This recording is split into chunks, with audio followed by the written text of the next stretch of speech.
Assalamualaikum warahmatullahi wabarakatuh. Perkenalkan, nama saya Sherly Gina Sonia.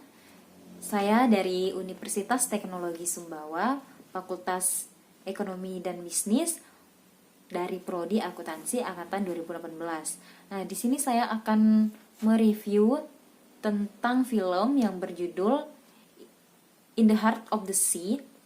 Nah, video ini ditujukan sebagai tugas ujian tengah semester yang diampuh oleh Bapak Sudrajat Marta Dinata, SEMSA. Nah, sebelum saya mengambil inti dari film ini, atau saya menyampaikan etika-etika apa saja yang terdapat dalam film ini menceritakan tentang sekumpulan orang yang berburu minyak paus untuk dijadikan bahan bakar pada saat itu. Karena pada zaman itu manusia-manusia belum menemukan yang namanya minyak bumi sebagai bahan bakar. Pada scene pertama diperlihatkan bahwa pemilik dari perusahaan minyak paus ini menjanjikan mengadakan perjanjian kepada Tuan Cheese untuk menjadikannya seorang kapten apabila dia berhasil mengumpulkan 1.500 beler minyak, dan Tuan Cheese pun menyetujuinya. Nelayan ini berburu ikan paus, namun sialnya mereka bertemu dengan sesosok ikan paus besar atau biasa disebut dengan ikan paus iblis, yang membuat mereka terombang-ambing selama berbulan-bulan di tengah lautan, bahkan sampai mereka memakan bangkai temannya sendiri, serta mereka meminum air kencing mereka sendiri untuk bertahan hidup di tengah lautan lepas. Dan ini adalah sebuah kisah nyata bahwa pada zaman dahulu kala, pada tahun 1820, sebelum orang-orang menemukan minyak bumi, orang-orang berburu ikan paus untuk diambil minyaknya, lalu dijual dan dijadikan sebuah bahan baku untuk sebuah alat penerangan pada zaman itu.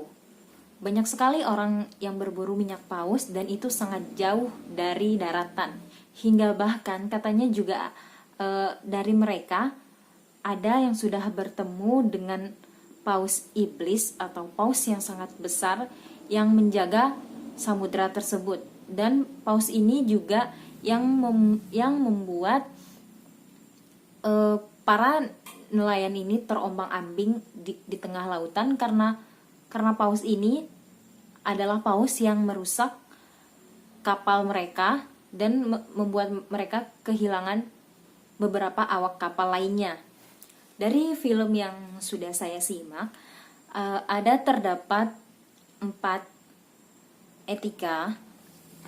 etika profesi dalam film ini. Yang pertama ada fraud. Nah, fraud di sini pada scene yang menayangkan di mana saat pemilik perusahaan menjanjikan Tuan Cheese akan dijadikan sebagai kapten apabila Tuan Cheese berhasil membawa 1.500 biler minyak, tetapi hal itu tidak diberikan kepada Tuan Cheese. Mereka hanya memberikan omong kosong kepada Tuan Cheese. Kejahatan kedua yaitu kejahatan kerah putih. Terdapat pada scene di mana para pemilik perusahaan ini mengatakan bahwa yang berhak menjadi kapten hanyalah mereka yang berasal dari kalangan bangsawan, sedangkan Tuan Cheese hanya berasal dari golongan masyarakat biasa. Selanjutnya ada manajemen laba. Nah, manajemen laba ini terjadi pada scene di mana pemilik perusahaan meminta kepada Tuan Cheese dan awak kapal lainnya agar tidak menceritakan hal yang sebenarnya terjadi kepada pihak hukum atau pihak investor, agar mereka tetap mau bekerja sama dengan perusahaan tersebut, sehingga perusahaan ini tidak kehilangan partner kerjanya. Nah, sanitasi egoisme. Nah, di sini pada scene ini egoisme terjadi pada saat kapten tidak mau mendengarkan perkataan Tuan Cheese untuk berbelok arah atau banting arah dan menaikkan layar untuk menghindari badai. Namun sebagai seorang kapten, dia merasa dia mempunyai hak dan wewenang serta ilmu yang lebih tinggi dari Tuan Cheese, sehingga dia tidak mau mendengarkan Tuan Cheese. Namun yang terjadi, badai menerpa mereka dan kapten baru menyadari bahwa perkataan Tuan Cheese ini ada benarnya. Namun pada saat itu Tuan Cheese mengatakan bahwa ini sudah terlambat. Tapi baiknya, walaupun mereka sudah diterpa oleh badai, Tuan Cheese masih bisa menyelamatkan mereka dengan menaikkan kembali layar dan berputar arah dari arah badai. Ini bercerita tentang sekumpulan nelayan yang mengumpulkan minyak paus untuk dijadikan bahan penerangan pada saat itu. Karena pada tahun 1820 manusia belum menemukan minyak bumi, jadi untuk menjadi bahan penerangan pada saat itu orang-orang berburu paus untuk diambil minyaknya.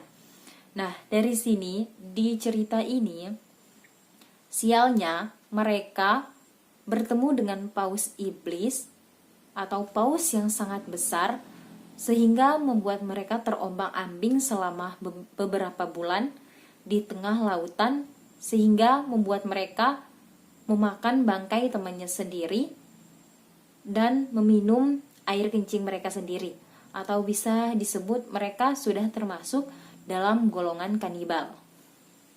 Ini diambil dari sebuah kisah nyata yang ditulis oleh penulis yang bernama Herman Melville. Adalah salah satu film yang diambil dari cerita seseorang yang bernama Thomas Mickerson. Mungkin itu saja yang dapat saya sampaikan. Lebih kurangnya saya mohon maaf. Dan hal-hal tadi tidak sepantasnya untuk kita tiru. Wabillahi taufik wal hidayah. Wassalamualaikum warahmatullahi wabarakatuh.